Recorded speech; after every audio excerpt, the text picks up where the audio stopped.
अगर आप भी चाहते हैं टीटी म्यूजिक का वीडियो सबसे पहले आप तक पहुंचे तो लाल बटन दबा के चैनल को सब्सक्राइब जरूर करें, साथ में बेल आइकन को दबाना ना भूलें। Recording by Raj studio Nebua Naurangiya.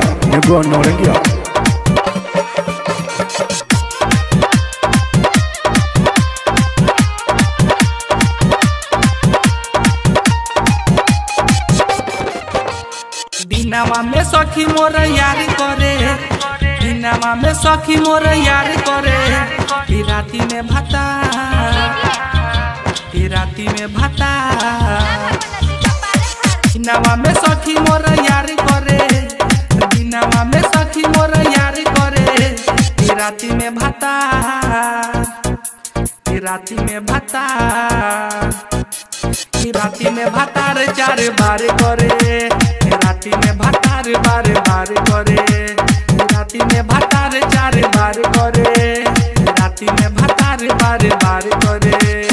दिनावा में सखी मोर यार करे, दिनावा में सखी मोर यार करे, राती में भातार, राती में भातार, राती में भातार चार बार करे, राती में भातार बार बार करे, राती में भातार चार बार करे, राती में भातार बार बार करे।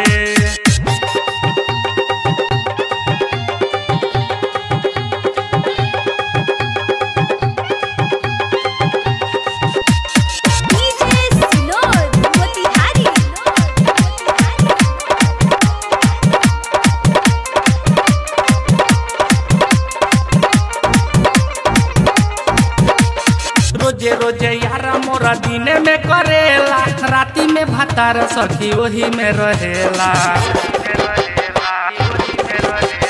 रोजे रोजे यारा मोरा दिने में करेला, राती में भातार सखी वही में रहेला। सामान्य हम रोजे सुबह दर्द करे, सामान्य हम रोजे सुबह दर्द करे, राती में भातार, राती में भातार, राती में भातार चार बार करे, राती में भातार बार बार करे, राती में भातार चार बार करे, होत चार बार करे।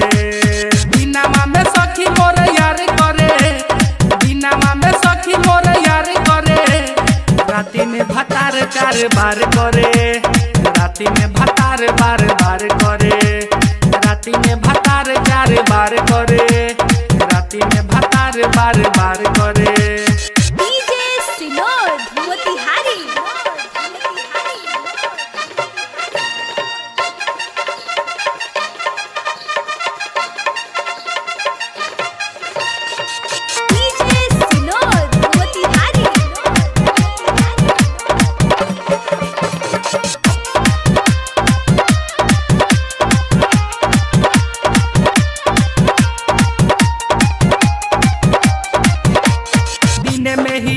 करे चोली मोरा फार के, राती में भातार सखी कपड़ा उतार के,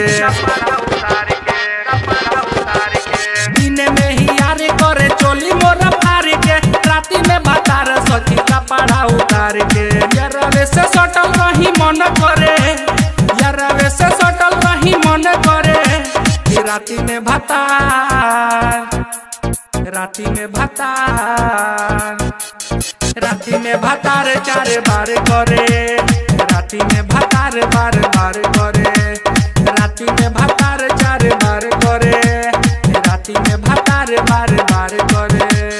दिनावा में सखी मोर यार करे, दिनावा में सखी मोर यार करे, राती में भातार चार बार करे, राती में भातार बार बार करे, राती में भातार चार बार करे, राती में भातार बार